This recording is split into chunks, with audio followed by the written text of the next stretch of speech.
And, for a lot of folks, I'm sure in, gospel music fans and contemporary Christian fans, they very well may have been familiar with your story.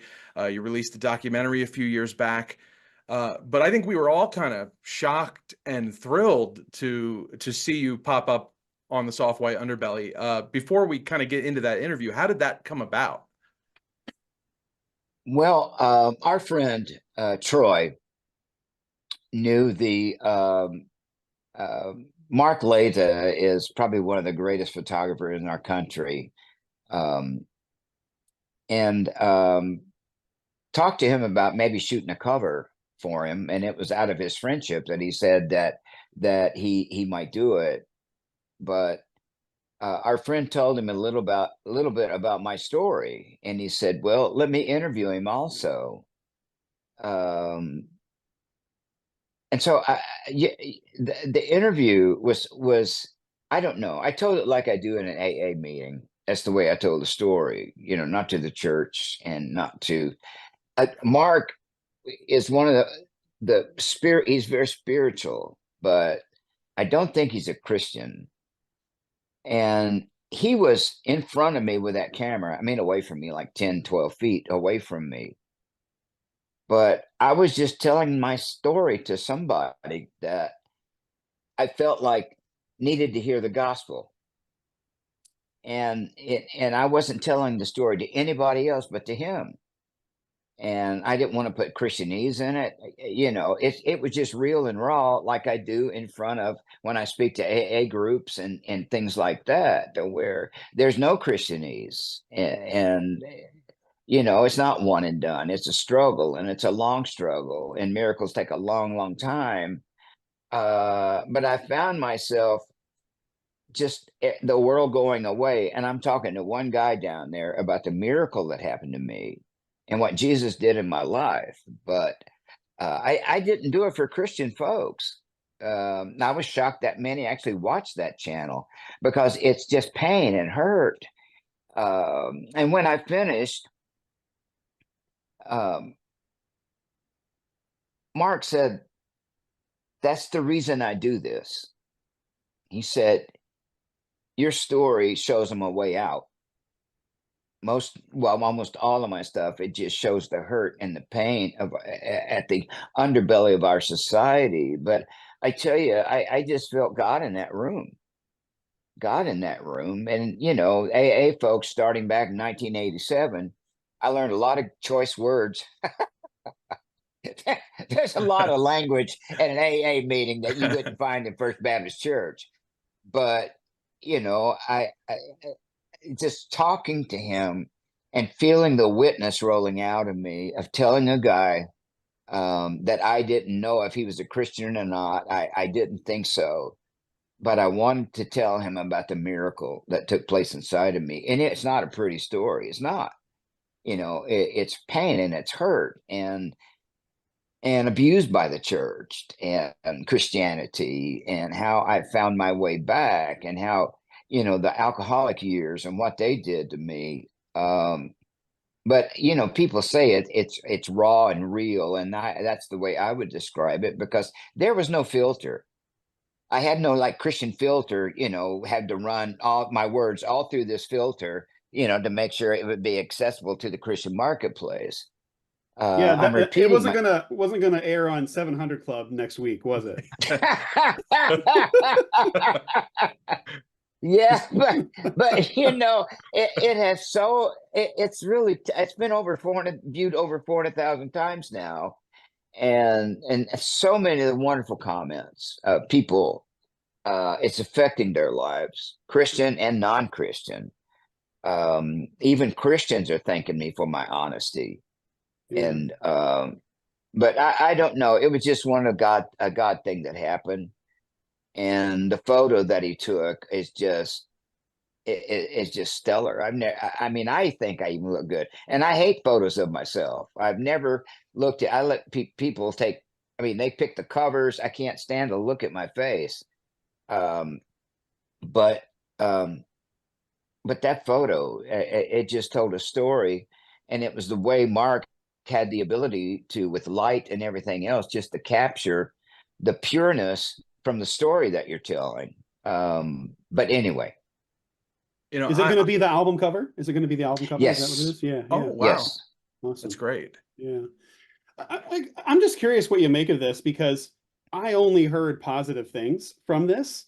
But at the same time, I'm a kid that grew up in 80s CCM, 90s CCM. Yeah. And I was like thinking, man, we're in a new era in the Christian industry, because this would have been a scandal.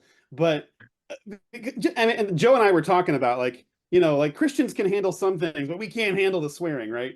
And but I've only heard positive. Like, I mean, I was crying along with you, Russ. I love AA stories, by the way. I mean, Right. I just find them so inspirational. I loved hearing it. Anyway, I don't know if, do you feel like we're in a new era of the Christian industry? We Oh just my moved past this goodness. stuff. My goodness. Yeah. Tori, my wife, she reads the comments, and our friend Troy reads the comments, and they kind of stand on top of the pulse of what's happening out there. And they said maybe only 1% of the people commenting had a problem with the language that I used, but it was those people that screwed me up in the first place. If they don't like my language, well, at my age, I enjoy poking spiritual cows. It's like, I don't know, but 98% of the responses have been very, very positive from Christians.